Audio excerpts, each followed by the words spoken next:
सकाळी सकाळी काय झालं तुला? तोंड पाडायला कोणी काही बोललं का तुला? कोणाचं काय खटकलं?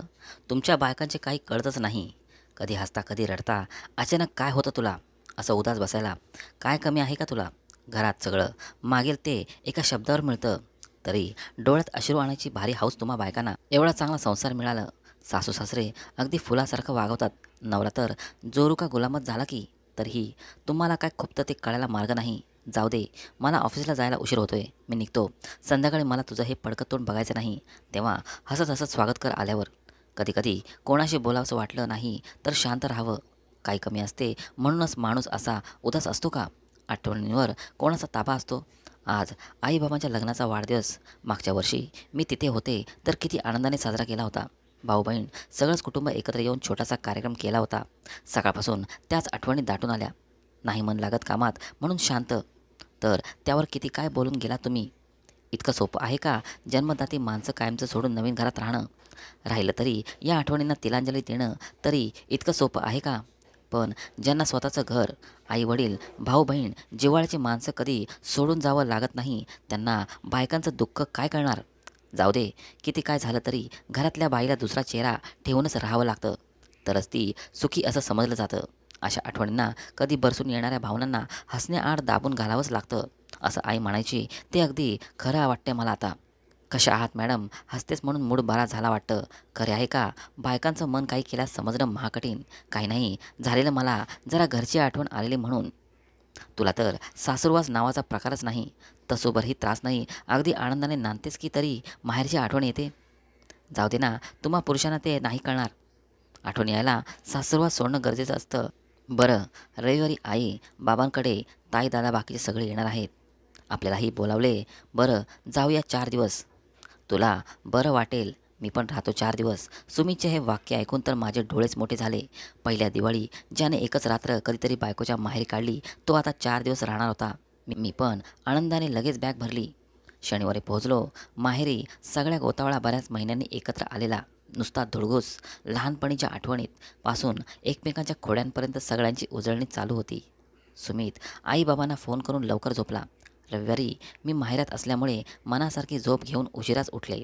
सुमित मात्र पहाटे उठून मॉर्निंग वॉक करून नाश्ता करून बसलेला. आईबाबांना फोन करून झालेला. सकाळी सकाळी रात्री पार्टीमध्ये सगळे गुंग होते. मजा मस्ती गप्पा चालू होत्या. सुमित मात्र कुठेतरी हरवल्यासारखा वाटत होता. वरवरचं हसणं आता त्याचं दिसू लागलं होतं. सगळ्यात असूनही एकटा होता. बाहेर एकटाच बसलेला म्हणून त्याच्याशी बोलायला गेले तसे त्याने माझा हात हातात घेऊन म्हणाला, तू खरं बोलत होतीस. माहेर म्हणजे काय आम्हा पुरुषांना कधीच नाही कळू शकत. 2 दिवस झाले मी इथे आहे, तर माझ्या घराची, आईबाबांची, सगळ्यांचीच खूप आठवण येते. कधी एकदा स्वतःच्या घरी जातोय असं झालंय.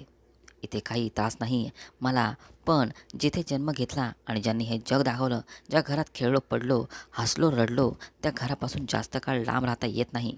खरंच, तुम्ही स्त्रिया जन्मापासून ज्या घरात वाढलात, रक्ताची नाती जगली, त्या नात्यापासून एकदम अनोळखी घरात अनोळखी लोकांसोबत कसं काय राहता? हाच विचार करतोय कधीपासून.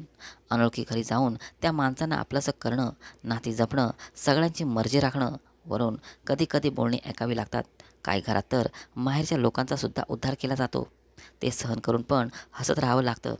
आई वडिलांचा सुरक्षित मायेचं छत्र सोडून स्वतःचा संसार स्वतःच्या हिमतीवर उभा करणं, सगळं करण्याची क्षमता फक्त तुमच्यातच. कोणीतरी अगदी बरोबर म्हटले, दुसऱ्यांच्या घराला स्वर्ग बनवण्यासाठी स्वतःच्या हक्काचे घर सोडण्याची शक्ती फक्त स्त्रियांनाच असते. या आठवणींच्या दुनियेत तुझा जीव कधीतरी कासावीस का होतो? कधीकधी तू फक्त शांत का असतेस? ते आज कळलं.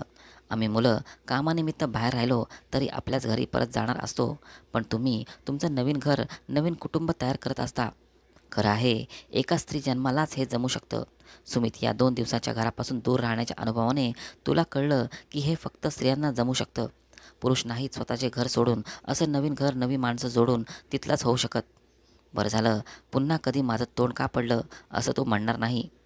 तरी नाहीस, पण बरं वाटलं स्त्री मनाचा या अनुभवातून तू विचार केलास. प्रत्येक पुरुषाने असा विचार केला तर या स्त्रीला खूप आधार मिळेल.